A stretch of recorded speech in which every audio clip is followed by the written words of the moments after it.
while circumambulating the holy mountain. And this would be Mount Meru, or around Shishumara, the planetary system.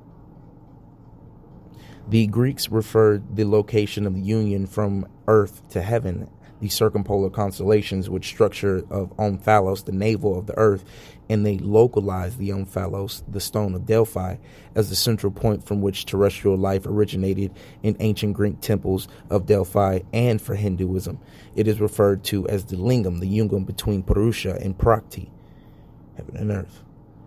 Almost every religion has the same philosophical concept, and the ideas look identical.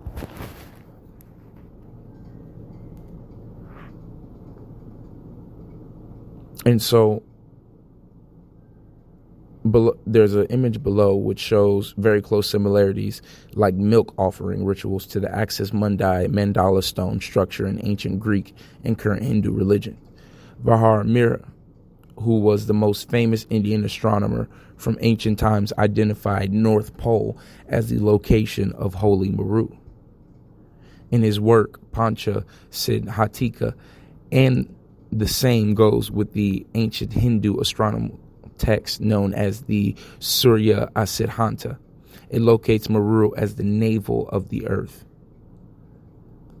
The 5 central towers of Angkor Wat symbolize the peaks of Mount Meru, which according to Hindu mythology is the dwelling place of the gods. The famous Brihadiswara temple of the Tamil Nadu is referred to as the Dakshina Meru, the Meru mountain of the south. Every Hindu temple is built on a cosmic plan, and the roof tower crowning the shrines referred to Kalasha. The Puruna Kalasha is considered a symbol of the abundance and source of life in the Vedas. And the temple Shikara represents Meru, which reaches the ground and extends into the heavens, pointing towards the world access. Now, many famous Buddhist as well as Hindu temples have been built as a symbolic representation of this mountain, and several myths have been associated with this holy mountain. If we refer to the holy Puranas, in particular, it describes that gods reside at the north direction. In one reference of Lord Brahma's day and night, it is mentioned that his one day is equivalent to 1 year for humans. And this appears to be based on the idea that the North Pole has 6 months of sunlight and 6 months of darkness, which makes it day and night for 1 year. Ancient Avestan scriptures refers Hara Mountains, Albaraz, as Sumeru near the coast of Caspian Sea. The name Albaraz is derived from Hara Barazati, a legendary mountain in the Avesta, the main text of Zoroastrianism. It is Mount Meru in Jainism and Buddhism. Su means good in Sanskrit, and thus the name Mount Sumeru in Vedic tribes have localized this mountain and associated cosmogony in whichever place they migrate. So Su meaning good, anything associated with good in ancient times is representation of God, because everything is a part of this mind or a part of God, and it is represented as good for us, helping us get to a higher understanding, helping to feed and nourish us, things of that nature. So anything associated with good in ancient times is associated with God. And so Vedic tribes have localized this mountain. Some researchers identify Mount Meru or Sumeru with the Pamirs, the northern part of Afghanistan. As per current local Hindu cosmogony, Sumeru Parbat is present Kurtamath Mountain in the Garhwal district of Uttarakhand, India. And below is the Shiva Lingam, alignment to the holy Sumeru. Constructing Shiva temples along the Madhya Mareka have mythological significance. Ancient Puranas explain this significance and the origin of lingam along this meridian. And sacred ancient Shiva temples alignment in India, the meridian 79 degrees east of Greenwich, which is a line of longitude that extends from the North Pole across the Arctic Ocean, Asia, the Indian Ocean, the Southern Ocean, and Antarctica to the South Pole. The 79th meridian east forms a great circle. And below are ancient Shiva temples in India that are perfectly aligned in a straight line on the 79th meridian east. It's Kurtamath, Kalpeshwar, Rudranath, Madhya Maheshwar, Bajanath Dham, Kaleshwaram Telangana, Mallikarjun Jyotirlinga, Kalahasti, Kanchipuram, Trivanam Namali, Chidambaram, Thiruvannakoil, Rameshwaram. Ooh, butchered every single one of those names. If you want to look it up, once again, it's The Origin of Mythology and by Arthwan Bhagwath. In a similar way, you can locate most of the ancient sun temples in the Tropic of Cancer. Ancient Karakrea, like the sun temples of the Orisha, Ujjain, Egypt, Angkor Wat in Mexico, or the Orissa. All the temples or all of these ancient structures are perfectly aligned to the North Star, and these locations supported in births of several religions. The day of sun solstice, which the sun is exactly head over in the Tropic of Cancer, is auspicious in every religion. Vedic astronomers have used ancient sundials to locate pole stars, something like shown below, and you can find them in Vedashala in Ujjain, India. I mean, that's beautiful. From Angkor Wat to Mexico, all of these sun structures or ancient structures are perfectly aligned to the North Star. If that doesn't tell you something, that doesn't point out that there's a common denominator to all these cultures, which would be Atlantis. I mean, we're going to get more into it. There's more proof. There's more things that we're going to talk about, but that is just deep. That's big.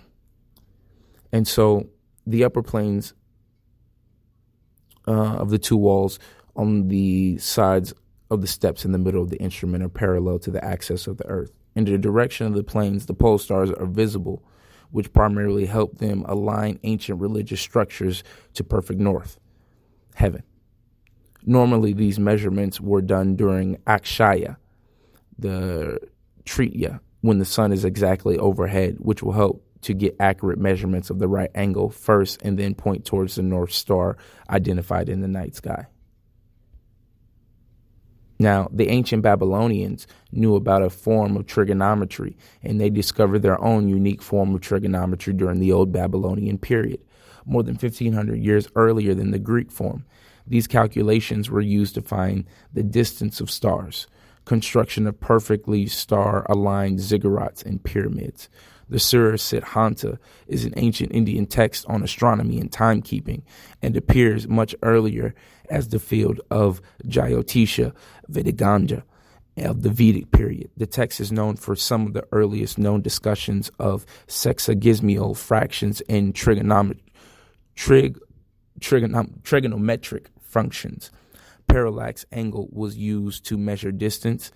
It uses sine, jaya, cosine, koja, or perpendicular sine, and inverse sine, octricam, jaya, and also contains the earliest use of the tangent and the second. Ancient trigonometric functions of the Surya Siddhanta. Okay. All right. Now we're dealing with the Big Dipper.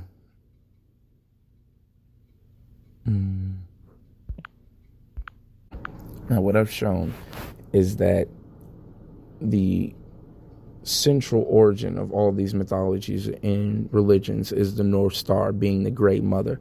And now I'm going to delve a little bit deeper into the concept of the Great Mother and the understanding of what we must do as human beings to take these pathways to become God. Because all this has done is laid out the connection between the cultures.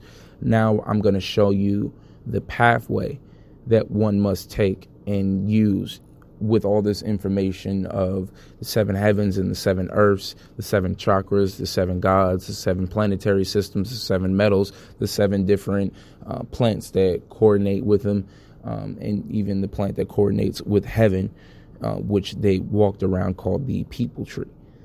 And so this created a system, this created cultures, this created pathways to godhood, this created religions, sciences, magic coming from Atlantis. Now, it shows what the mind and flesh must do to understand from the level of separation that it is mind. And the pathway represented by the Milky Way can lead you to heaven or hell, depending on which pathway you take. The sphere, like the spheres of the Kabbalah, meaning the planets, help to guide you and understand the self through different periods of tradition in your conscious development. Transition in your conscious development. Now, each culture had the science of transformation and science of the mind, and what pathways were available to get you to a higher state.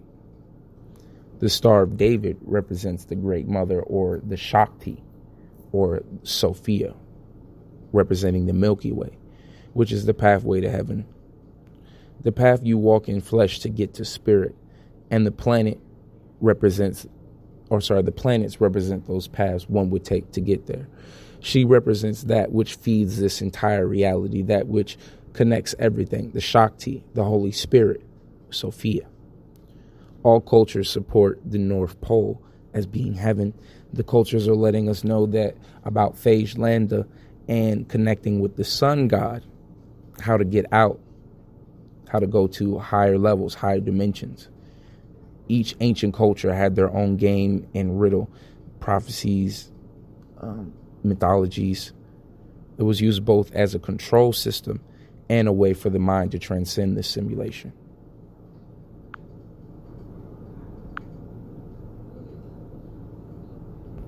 And so next, what we see is that everything is organized through electromagnetic fields. It's more of a description of an advanced hologram in the way that everything has mass and has a set of arranged particles held together by an electromagnetic bond that is both pushing and pulling at the same time. To go further in the holographic understanding of consciousness, light fed through a liquid crystal arranged by an electromagnetic force like an LCD TV, in which the DNA or conscious light becomes the encoder, signaling what picture to project. Light passing from the absolute into third dimension through the electrostatic fields of the brain, being interpreted as sense or reality through the chemical processes created by thought that foster emotion, which helps one to understand his or her connection to that thought form. Now, conscious active light, acting upon dormant energy, arranging atoms and particles to create an advanced hologram. Spirit animates matter and creates the vibration of life within third density. And we are time. We are a part of the mind creating this hologram. Time is just a framework of density of reality, meaning time is only the measure or measurement of the frequency of life, which keeps us encapsulated within physical reality. And when we're able to vibrate beyond the separation to the oneness, we move closer to the future, in which we can access functions of the mind that exist beyond separation, in which we call the future. So that's when you return to your essence, because everything in the physical is finite. Truly, the future is beyond time and takes you to a place where you can access all moments in reality at once. And you learn that the mind is present in every moment. You're present in every moment. And at a higher state of mind, when you have more access and can take control of the functions of your mind without separation, pure consciousness. So at a higher state, we become sons, able to create our own advanced holograms like the creator of our 6 dimensions. See, this is all a game. This is all a riddle. This is all a pathway for us to take to become not only God on earth, but to become God of the 6 dimensions. In our understanding of ourselves, closer to the oneness, to become sons to our own host of galaxies, planets, and realities. So to be as that